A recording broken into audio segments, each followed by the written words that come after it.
Hi, welcome to There Will Be Boobs Movie Reviews, Episode 2. I'm doing a solo review today. I'm doing Henry, Portrait of a Serial Killer. Now, what to say about this film? It's definitely a murder movie. Everything about it is centered around the escapades of a serial killer and his roommate, who he met in prison. They get tied together, and he introduces his roommate into this, into the business of death, I guess, as you say, the pleasure of it. He really corrupts his roommate into participating with him, Henry does.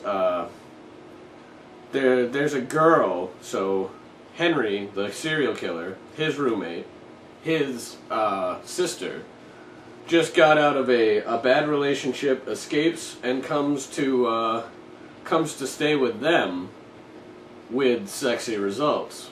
She falls for Henry after he defends her from her own brother.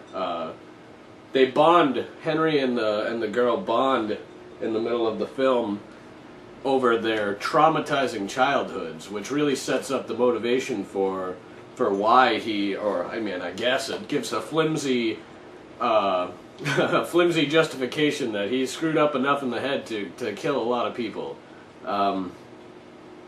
The pacing is really good, the way that the violence and the scariness ramps up. It starts out just showing the aftermath. It's haunting and it's stark and sudden, but it's really just the aftermath at first. And it ramps up over time to be them killing people, Henry and his roommate, and then it gets worse. They buy a video, or they steal from one of their victims a video recorder, RCA camera, and start filming their murders and then watching it. And they show this and really dig deep into the depravity of the characters. They're really set up well. So, I watched it. I thought it was good enough to review. It had it had no full frontal nudity, which is a big failure. So I'm going to give it an A cup.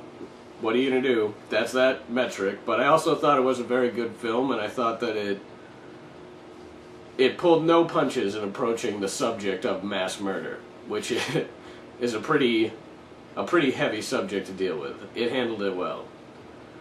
So that's it. I guess that's all I have to say. Thanks for joining us. See you next time.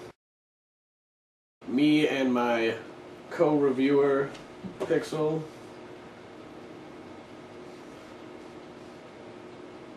who's a bitch.